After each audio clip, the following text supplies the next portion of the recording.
This is the year of rusty cars. We're getting a lot of new rusty cars this year, and when I say a lot, I mean quite a few.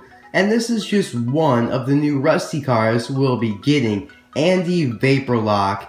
Andy has been showing up at Target stores in the United States lately in 2016 Case C, and has been found in Australia and the United Kingdom, which is very good because it shows Mattel's distribution is doing very well, getting to some of the major places in the world. So I'm very happy about that. Now Andy here of course appeared in the Rust-Eze 10 after the first Piston Cup race when McQueen was very upset because he was in the three-way tie when he actually thought and he wanted to win the Piston Cup race right then and there. So Andy's just a background car that appeared alongside Fred, and that's basically the case with the other rusty cars that will be released this year. Now in the past, we've only technically gotten one rusty car that is just a background car, and that's Donna Pitts here. She just appeared in the background in two parts of the movie, of course, in the first part when McQueen's all upset, and in the ending when McQueen just lost the last Piston Cup race in Los Angeles and is going over to talk to all the Radiator Springs townies. So Donna Pitts was released in the Final Lap collection, she was released in 2013, and will be getting a re-release this year. So pretty cool, I'll probably pick up an extra of her. Now of course you all know Fred, and I don't really include him as I guess he is technically a rusty car, but he's not one of the background cars because he's a pretty main character. I'd say he's actually a supporting character, but he did have several appearances in the movie. And of course we have Jonathan Wrenchworks, who is not, again, one of the Rust-Eze tent cars because he only really appeared in the Rust-Eze commercial. So he's not technically one of the Rust-Eze tent cars, but he is getting a release this year in the same case as Andy Vaporlock.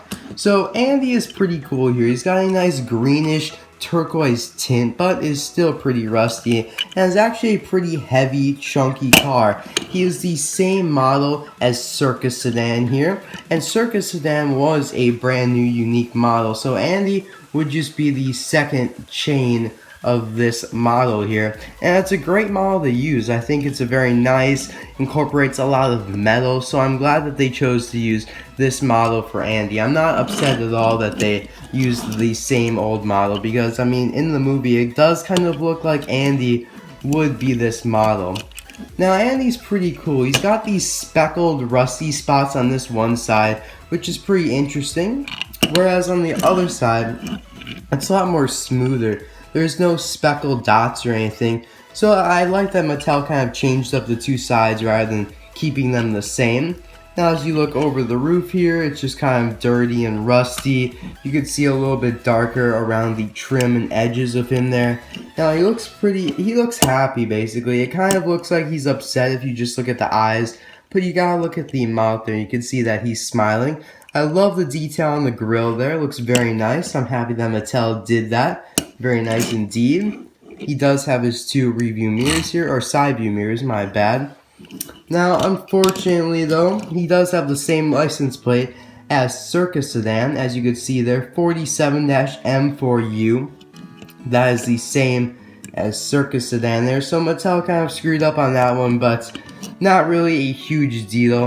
And now if you look here at Andy, he has this little black spot behind his black fender, and that's also on Circus Sedan here, and I really don't know what that is. I don't really know at all. If any of you have an idea of what that black spot is, please let me know in the comment section below. I'm kind of interested about it. So that is basically all for Andy Vaporlock. I'm really excited by the end of the year to have like a whole herd of rusty cars, and you'll actually be able to recreate the scene from the movie where you can have all the rusty cars in the tent. So I think that's pretty cool. So do you like Andy Vaporlock? Is he your favorite rusty car so far, or do you prefer Donna Pitts or Jonathan or Fred here? I have to say I like Andy a lot, but Donna is also a really cool rusty car.